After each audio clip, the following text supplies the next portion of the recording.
नमस्कार, दिल्ली न्यूज में आपका बहुत बहुत स्वागत है। चलिए देखते हैं आज की 25 फटाफट काम की और महत्वपूर्ण बड़ी खबरों को। पर इससे पहले वीडियो को लाइक करना बिल्कुल ना भूलें। कांग्रेस ने दिल्ली चुनाव के लिए जारी की तीसरी लिस्ट। कांग्रेस ने दिल्ली विधानसभा चुनाव के लिए मंगलवार रात को प्रत्याशियों की तीसरी लिस्ट जारी कर दी, जिसमें कुल 16 उम्मीदवारों के नाम दिए गए हैं। पार्टी की केंद्रीय चुनाव समिति ने उम्मीदवारों के नामों पर अंतिम मुहर लगाई। पार्टी ने पटेल नगर से अपने वरिष्ठ नेता और पूर्व केंद्रीय मंत्री कृष्णा तीरथ को उम्मीदवार बनाया है। साथ ही इस लिस्ट में पार्टी ने गोकुलपुर सीट से प्रत्याशी बदल दिया है। दिल्ली वक्फ बोर्ड ने इमामों को दी सैलरी, 17 महीनों से रुका हुआ था पेमेंट। दिल्ली में इमामों के वेतन के मामले ने राजनीतिक तूल पकड़ा हुआ है। कई बार इमाम पूर्व मुख्यमंत्री अरविंद केजरीवाल के घर के बाहर प्रदर्शन कर चुके हैं। इस बीच दिल्ली वक्फ बोर्ड ने इमामों की सैलरी जारी कर दी है। बोर्ड ने अभी 6 महीनों की सैलरी जारी की है। बता दें कि 17 महीनों की सैलरी रुकी हुई थी। बोर्ड का कहना है कि जल्दी बचे हुए महीनों की भी सैलरी जारी की जाएगी। दिल्ली पुलिस ने 400 स्कूलों में बम की झूठी कॉल करने वाले बच्चे को पकड़ा। दिल्ली पुलिस ने 400 स्कूलों में बम की झूठी कॉल करने वाले बच्चे को गिरफ्तार कर लिया है। पुलिस अब इस एंगल पर जांच कर रही है कि इस बच्चे के पीछे कहीं कोई और तो नहीं जो मेल करवा रहा है। पुलिस के मुताबिक इस बच्चे का परिवार एक एनजीओ के संपर्क में था। ये वही एनजीओ है जो अफजल गुरु की फांसी का विरोध कर रहा था। पुलिस को बच्चे के पीछे किसी और के होने का शक इस वजह से हुआ क्योंकि नाबालिग जिस तरह के टेक्निकल शब्दों का इस्तेमाल कर रहा था वो किसी शातिर के हो सकते हैं। सीएम आतिशी ने कालकाजी विधानसभा सीट से दाखिल किया नामांकन। कालकाजी विधानसभा क्षेत्र से आम आदमी पार्टी की प्रत्याशी और मुख्यमंत्री आतिशी ने मंगलवार को अपना नामांकन दाखिल कर दिया। इससे पहले बीते सोमवार को नामांकन रैली की, लेकिन बिना पर्चा भरे लौट गई थी। वह देरी से नामांकन करने पहुंची थी, इसलिए वापस जाना पड़ा। बीते सोमवार को ही पहले उन्होंने कालकाजी मंदिर में पूजा अर्चना की और गिरिनगर गुरुद्वारा में मत्था टेका था। दिल्ली पुलिस ने ताहिर हुसैन की अंतरिम जमानत याचिका का किया विरोध। दिल्ली पुलिस ने मंगलवार को जेल में बंद आम आदमी पार्टी के पूर्व नेता ताहिर हुसैन की उस याचिका का विरोध किया जिसमें उन्होंने आगामी विधानसभा चुनाव लड़ने के लिए हाई कोर्ट से अंतरिम जमानत मांगी है। ताहिर को 5 फरवरी को होने वाले विधानसभा चुनाव के लिए AIMIM ने मुस्तफाबाद सीट से टिकट दिया है, जिसके बाद हुसैन ने चुनाव लड़ने के लिए अदालत से 14 जनवरी से 9 फरवरी तक के लिए अंतरिम जमानत की मांग की है। दिल्ली में नहीं लागू होगी Ayushman Bharat scheme, high court में दिया जवाब। दिल्ली विधानसभा चुनाव के शोर शराबों के बीच भारतीय जनता पार्टी और आम आदमी पार्टी हाई कोर्ट में दो हाथ कर रही है। मामला है दिल्ली में केंद्र की आयुष्मान भारत प्रधानमंत्री जन आरोग्य योजना लागू नहीं करने का। दिल्ली सरकार ने हाई कोर्ट को बताया है कि वह केंद्र की इस मुफ्त चिकित्सा योजना को दिल्ली में लागू नहीं करेगी, जिस पर जस्टिस प्रतिभा M सिंह और मनमीत प्रीतम सिंह अरोड़ा की पीठ ने कहा कि दिल्ली देश का हिस्सा है और अलग थलग काम नहीं कर सकती। इस मामले को याचिकाकर्ताओं को जवाब देने के लिए समय देते हुए 11 फरवरी तक के लिए स्थगित कर दिया गया है। गृह मंत्रालय ने CISF की 2 नई बटालियन को दी मंजूरी, हजारों युवाओं को मिलेगी नौकरी। गृह मंत्रालय ने एयरपोर्ट और परमाणु ऊर्जा संयंत्रों जैसे महत्वपूर्ण प्रतिष्ठानों की सुरक्षा करने वाले केंद्रीय औद्योगिक सुरक्षा बल के लिए 2000 से अधिक कर्मियों वाली 2 नई बटालियनों को मंजूरी दी है। नई बटालियन के गठन के साथ ही बल के कर्मियों की संख्या लगभग 2 लाख तक पहुंच जाएगी। यह फैसला न केवल CISF की क्षमता को बढ़ाएगा बल्कि राष्ट्रीय सुरक्षा को और मजबूत करेगा। एक्शन मोड में BCCI हार के बाद सख्त फैसले लेने को बिल्कुल तैयार है बोर्ड। भारतीय टीम को ऑस्ट्रेलिया दौरे पर टेस्ट सीरीज में 1-3 गंवानी पड़ी। भारत के लिए गेंदबाज और बल्लेबाज बुरी तरह से फ्लॉप साबित हुए। सिर्फ जसप्रीत बुमराह ही अपनी बॉलिंग से प्रभावित करने में सफल रहे थे। अब ऑस्ट्रेलिया से हार के निराशाजनक दौरे के बाद BCCI कई कड़े फैसले लेने पर विचार कर रहा है, जिसमें विदेशी दौरों में क्रिकेटर्स की पत्नियों की उपस्थिति कम करना, कोच और प्लेयर्स की पर्सनल मैनेजर्स को टीम बस में सफर करने से रोकना शामिल। नामांकन से पहले दिल्ली सीएम आतिशी के खिलाफ FIR दर्ज। दिल्ली चुनाव को लेकर जारी सियासी सरगर्मी के बीच सीएम आतिशी के खिलाफ रिटर्निंग ऑफिसर ने FIR दर्ज कराई है। उन पर चुनाव आचार संहिता के उल्लंघन का आरोप लगाया। शिकायत के मुताबिक आरोप है कि आतिशी ने चुनावी कैंपेन में सरकारी गाड़ी का इस्तेमाल किया है। दिल्ली पुलिस ने चोरी के मोबाइल फोन की तस्करी करने वाले को किया गिरफ्तार। दिल्ली पुलिस क्राइम ब्रांच की साइबर सेल ने चोरी के मोबाइल फोन की अंतर्राष्ट्रीय स्तर पर तस्करी करने के आरोप में एक आदमी को गिरफ्तार किया है। उत्तरी दिल्ली के वजीराबाद गांव से गिरफ्तार आदमी के कब्जे से करीब 2 करोड़ रुपए मूल्य के 195 चोरी हुए मोबाइल फोन बरामद किया गया। साइबर सेल के अतिरिक्त पुलिस आयुक्त संजय कुमार सेन ने मंगलवार को बताया कि आरोपी 36 साल का मनीष यादव उत्तर प्रदेश के गाजियाबाद के लोनी का रहने वाला है। वह इंजीनियर है। उसने बच्चों और चोरों के एक नेटवर्क के साथ मिलकर उन्हें मोबाइल फोन चोरी करने का काम सौंपा था। दिल्ली में लॉरेंस के नाम पर जालसाजी करने लगे वसूली, 10 डॉक्टरों और सीएमओ को भेजी वसूली के लेटर। दिल्ली पुलिस ने 4 आरोपियों को गिरफ्तार किया जो जेल में बंद लॉरेंस बिश्नोई के नाम पर डॉक्टरों से रंगदारी मांग रहे थे।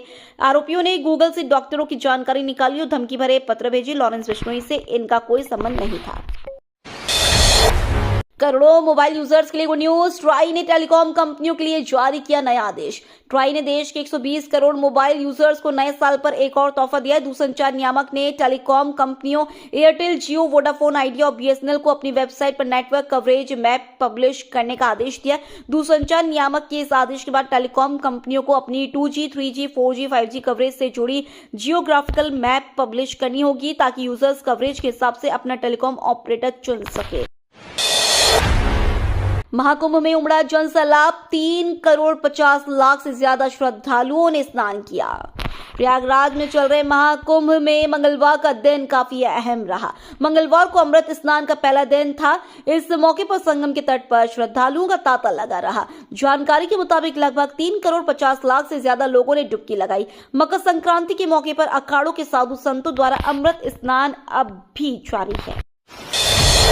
दिल्ली में आपका भोजपुरी कैंपेन सॉन्ग, मनोज तिवारी वाले गाने का सहारा। आम आदमी पार्टी ने दिल्ली विधानसभा चुनाव के लिए अब अपने भोजपुरी कैंपेन सॉन्ग भी लॉन्च कर दिया है। खास बात यह है कि इस गाने में बीजेपी सांसद मनोज तिवारी के एक गाने का सहारा लिया गया है। दरअसल आपके भोजपुरी कैंपेन सॉन्ग के बोल, ए राजा जी फिर से केजरीवाल के जरूरत आइला बा मुहूर्त हो, उसी गाने से मिलते जुलते हैं जो मनोज तिवारी ने गाया है। दिल्ली में मायावती के बाद आकाश आनंद सबसे बड़ा नाम, स्टार प्रचारक लिस्ट से सतीश मिश्रा गायब। बहुजन समाज पार्टी ने मंगलवार को दिल्ली विधानसभा चुनाव के लिए अपने स्टार प्रचारकों की सूची जारी कर दी है। सूची में बसपा प्रमुख मायावती के बाद उनके भतीजे आकाश आनंद का नाम है। पार्टी के महासचिव शरद मिश्रा 40 स्टार प्रचारकों में शामिल नहीं है। मायावती और आकाश आनंद के बाद ज्यादातर दिल्ली प्रदेश बसपा के ही नेताओं को स्टार प्रचारक बनाया गया है।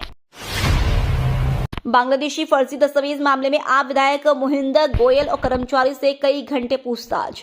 दक्षिण जिला पुलिस ने अवैध रूप से रहने वाले बांग्लादेशियों के लिए भारत के वैध फर्जी दस्तावेज बनाने वाले गिरोह के पर्दाफाश मामले में आम आदमी पार्टी के विधायक महेंद्र गोयल व उनके कार्यालय में काम करने वाले कर्मचारी रोहित कालरा से कई घंटे पूछताछ की। दोनों को नोटिस देकर पूछताछ के लिए बुलाया गया था। दक्षिण जिला पुलिस ने इस मामले में भारतीय विशिष्ट पहचान प्राधिकरण से एक बार फिर जानकारी मांगी है। मकर संक्रांति पर रिछाला की ज्वलंता के बीच पहुंचे राहुल गांधी, बुजुर्ग महिला को खिलाया दही चूड़ा। दिल्ली विधानसभा चुनाव के लिए बीजेपी आपके साथ ही कांग्रेस की जमकर प्रचार कर रही है। कांग्रेस नेता राहुल गांधी दिल्ली के रिछाला विधानसभा क्षेत्र में जनता के बीच पहुंचे और वहां के लोगों से बातचीत की। इस दौरान उनके साथ रिछाला से कांग्रेस प्रत्याशी सुशांत मिश्रा भी मौजूद थे। राहुल गांधी ने केजरीवाल को बताया झूठा, आप प्रमुख बोले मैं देश बचा रहा हूं। राहुल गांधी ने कहा कि केजरीवाल आए और कहा कि दिल्ली साफ कर दूंगा, भ्रष्टाचार मिटा दूंगा, पेरिस बना दूंगा। अब हालात ऐसे कि भयानक प्रदूषण है, लोग बीमार रहते हैं। जैसे पीएम मोदी झूठे वादे और प्रचार करते हैं वैसे ही झूठे वादे केजरीवाल भी करते हैं। इन दोनों में कोई फर्क नहीं है। केजरीवाल का खेल खराब करेगी कांग्रेस, राहुल गांधी के आते ही चली एक महीन चाल। राहुल गांधी की एंट्री के साथ दिल्ली विधानसभा चुनाव कांग्रेस ने अपनी पूरी ताकत झोंक दी है। 10 साल बाद दिल्ली में अपनी खोई हुई जमीन वापस पाने के लिए कांग्रेस ने बेहद महीन चाल चल दी है। कांग्रेस की कोशिश अपने उन वोटर्स को वापस अपने पाले में लाने की है जो 2013, 15 और फिर 2020 में अरविंद केजरीवाल के साथ चल दिए थे। मुस्लिम बाहुल्य सीट से राहुल गांधी की पहली रैली और इसमें जातीय आरक्षण कार्ड खेलकर कांग्रेस ने अपनी मंशा साफ कर दी है। दिल्ली में सर्दी का सतम, घने कोहरे का येलो अलर्ट जारी। राजधानी में 2 दिन बाद लोगों ने गुनगुनी धूप का आनंद लिया। दिन में लोगों को ठंड से राहत मिली जबकि सुबह शाम ठंड सता रही है। मौसम विभाग ने आज के लिए घने कोहरे का येलो अलर्ट जारी किया है। ऐसे में सुबह के समय अधिकांश स्थानों पर घना कोहरा व कुछ स्थानों पर बहुत घना कोहरा छाए रहने की संभावना है। आसमान साफ रहेगा, वहीं शाम व रात में हल्का कोहरा छाए रहने का अनुमान है। स्कूलों को बम की धमकी, मामले में एनजीओ और आप का बताया कनेक्शन। मंगलवार को भाजपा ने दिल्ली के स्कूलों को बम से उड़ाने की धमकी मामले में आप पर बड़ा आरोप लगाया है। भाजपा के राष्ट्रीय प्रवक्ता डॉक्टर सुधांशु त्रिवेदी ने कहा है कि स्कूलों को मिली धमकियों के पीछे एक नाबालिग बच्चा था, उसके परिजन एक एनजीओ से जुड़े हैं। आरोप लगाते हुए बोले कि दिल्ली में आम आदमी पार्टी का न सिर्फ तमाम ऐसे अवांछित एनजीओ से बहुत गहरा संबंध रहा है, बल्कि तमाम ऐसी गतिविधियों से रहा है जो अफजल गुरु की फांसी और देश विरोधी तमाम गतिविधियों में लिप्त रहे।